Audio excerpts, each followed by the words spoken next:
કેટલીક વાર ગરીબી શરીર થકાવે છે, પણ સચ્ચાઈ અને માનવતા માણસને અમીર બનાવે છે. અને લાલો એ અમીરીનો સાચો અર્થ શીખવે છે. મિત્રો, આજે આવા જ એક મૂવીની વાત કરવાની છે જે આજે દરેક વ્યક્તિના જીભ પર છે, દરેક વ્યક્તિના ઘરની વાસ્તવિકતા સાથે કેટલાક અંશે જોડાયેલી છે. મૂવીનું નામ છે લાલો, શ્રી કૃષ્ણ સદા સહાય. આ ફિલ્મ ફક્ત એક વ્યક્તિની વાર્તા નથી, એ આપણા દરેક માણસની અંદર ચાલી રહેલી લડત, વિશ્વાસ અને આશાનું પ્રતિબિંબ છે.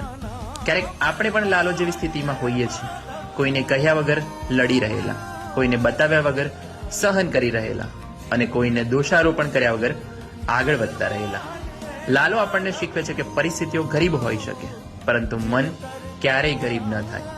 નસીબ આપણા હાથમાંથી ઘણી બધી વસ્તુઓ છીનવી લે છે, પૈસા, લોકો, તક, પણ જ્યારે આપણે આપણા સંસ્કાર, સૌજન્ય, મહેનત અને માનવતાને પકડી રાખીએ છીએ, ત્યારે નસીબ પણ એક દિવસ આપણો હાથ જરૂરથી પકડી લે છે.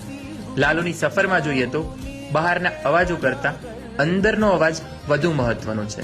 લોકો તમને હસી કાઢશે, અવગણશે, તિરસ્કાર કરશે, પણ જો તમે સત્યનિષ્ઠ છો, કર્મનિષ્ઠ છો અને જીવનમાં શુદ્ધ હૃદયથી આગળ વધી રહ્યા છો, તો દુનિયા કેટલીય વાર તમને તિરસ્કાર કર્યા પછી પણ નસીબ એક દિવસ જરૂર તમારી સાથે હશે.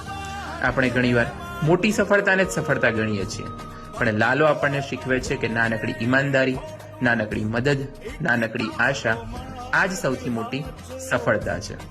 જ્યારે દુનિયા સ્વાર્થી ભરેલી દેખાય છે, ત્યારે લાલો જેવા પાત્રો આપણને યાદ અપાવે છે કે માનવતા હજી મરી નથી, અને કદાચ આ માનવતા જ આપણને મનુષ્ય બતાવે છે. લાલો આપણને શીખવી જાય છે કે જીવનમાં મોટું બનવા માટે વધારે પૈસા નહીં, પરંતુ મોટું હૃદય જોઈએ, અને મોટું હૃદય ધરાવતા લોકો ક્યારેય ગરીબ નથી હોતા.